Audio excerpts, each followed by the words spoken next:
Hello and welcome to the first video of Devil on a Fence. I'm your host Bradley, and let me give you a rough breakdown of what this channel is going to be like.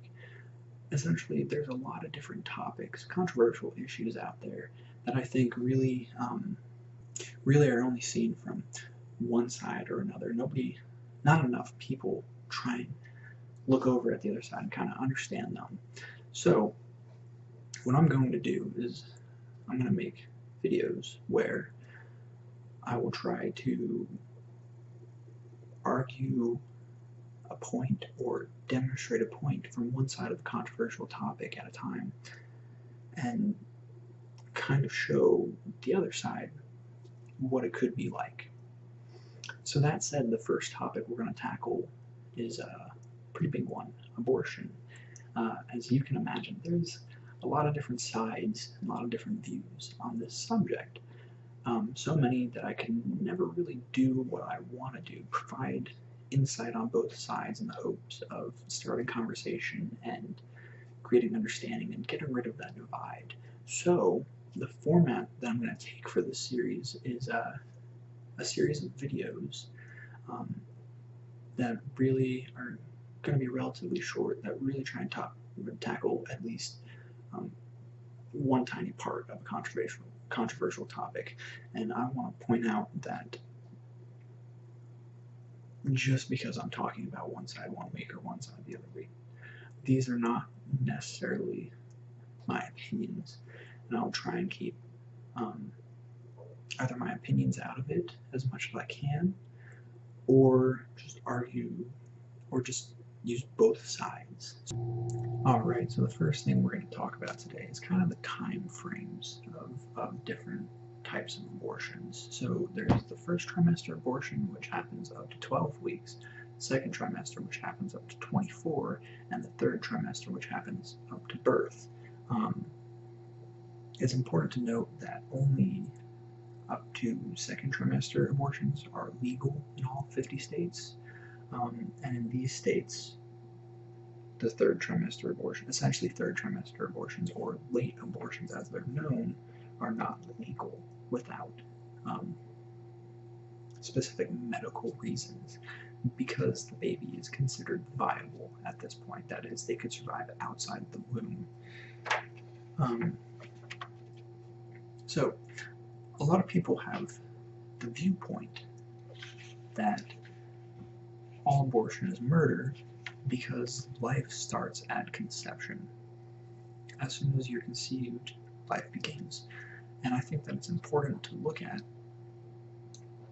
really what the definition of life is, so that you can kind of try and understand where they're coming from. So the definition of life is actually not a very good one. It's very hard to define, because some people view it as you have to have a consciousness to have life, but there are bacteria and single-celled organisms that are considered alive, but they don't have consciousnesses. And other people view it, there's also the viewpoint of religious people have the viewpoint that when you die, death is just a transition. Your consciousness doesn't end. It keeps going on. So that's not where it stops. So I think a good way to kind of look at where life begins is to look at where it ends. Because if you can see what separates it, you can kind of go, okay, well, that separates it on that end, so maybe we can use that to look at it on the other end. So the definition of death is essentially the permanent cessation of all vital function, which can happen in two ways. The first is the complete cessation of the cardiovascular and pulmonary systems, that is your heart and your breathing. Basically your heartbeat and your breathing. Once those stop and can't be restarted, then you can be declared dead. The other is brain death, which is where all function in your brain is stopped. All function in your brain and brain stem is stopped. and they kind of view this as death because at that point, even if you were brought back to life, you couldn't be the person you were before. But it's important to note that death hasn't always been defined this way. In fact, it used to be defined as just whenever your heartbeat stopped or whenever you stopped breathing, because no one knew about CPR, no one knew about ways to restart the heart and restart the heartbeat.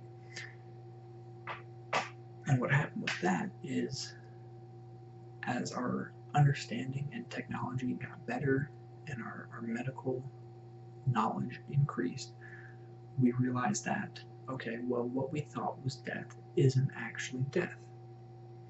So, who's to say that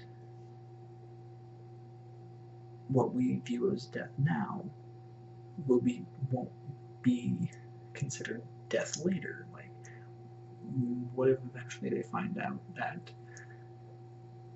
when your brain stops, they can actually restart it, and you'll keep all your memories, and you'll be able to access those because they're implanted there permanently. So I think it's important to kind of right now at this point in time make the distinction of there's two ways you can look at death in this life: heart beating, your heart working, and your brain function, your brain waves. So with that, let's kind of go look at the development of a fetus in the womb, so we can see the stages as it goes along and kind of try and pinpoint the area where each person individually would say, okay, well, that's where that baby is alive, that's where that fetus becomes a baby. Okay, the first one I want to point out is at day 22. If you look in, you can see that this is when the heart begins to beat with the child's own blood. So for those who used to think it's just the heartbeat, that is what is considered death. They can go, okay, well, the heartbeat starts, that's when they're alive, their heart is beating, they're moving blood on their own. Then we look forward the next point, week 6, brainwaves are detectable. So for those people believing, okay, whenever you start having thoughts, whenever you start thinking, whenever your brain starts working, that's when you're alive. So they go, okay, week 6, that's when they're alive. Then you go, okay, one I want to point out is a very necessary function that you have to have is month 4, when bone marrow is now beginning to form. So essentially at this point, you have one of the most important things to your body, because bone marrow produces red blood cells, white blood cells, platelets, all of that, and very important to you. And the last one is that you can see here what they consider weeks 21 to 24 in that general area, late second trimester, is when the baby is considered viable. That is to say, it'll be able to survive outside the womb. And you can look at this and you can go, okay, well, I see, but I mean, if we go with the definition of death, we go, okay, well, week 6 is when the baby really, when the fetus becomes a baby, because it starts having brain function. Well, you can look at that, and then you go back and the people say, well, life starts at conception, because if everything goes according to plan, then that baby will be born. It will be a baby. If nothing wrong happens and everything goes as it should, that's going to be a child. And they go, okay, well, the counter argument to that point would be, well, every single egg in a woman, every single sperm cell in a man, those all have the potential to become a child. If their lives went according to plan, they would become a child. And you can kind of see these two sides of the argument. These two sides of the topic, rather. That's not to say one is right or one is wrong. They're both kind of what you view.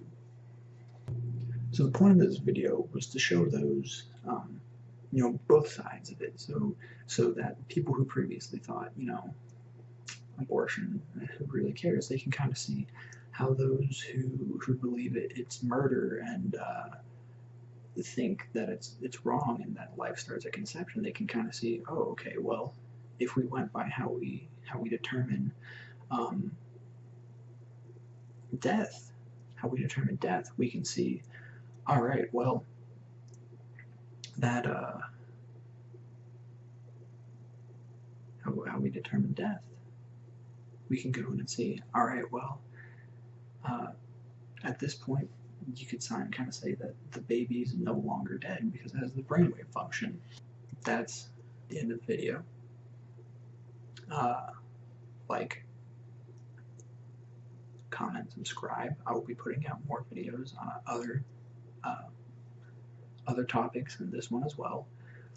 You know, if you have anything to add to the conversation, anything, a viewpoint you think that I should go over, or that I didn't really look at fully, feel free to comment it, and I'll, you know, since the channel is small, I'll try and either, if I think it's a really good viewpoint, I'll include it in another video and an update, and if it's not, if it's just one that I feel I could talk to in the comments, I'll reply in the comments.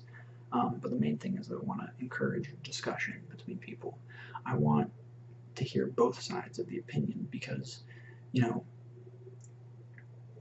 the more you look at another side, the more you can realize and empathize with that person who has the other side and the other view from you, and you can see, well, wow, I can kind of see how he would think that, or you understand more, and when you understand more, it becomes less of a shouting match and more of a civilized discussion and more of a understanding thing that people go through.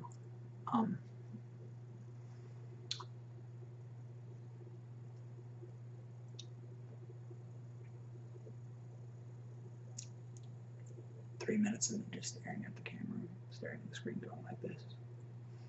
Yeah, it's great. It's fantastic. Anyway, goodbye for now. And remember, if you're standing on the fence, and remember, being on the fence isn't too bad of a spot to sit. Alright, that's all for me, and remember, the fence is a pretty good seat.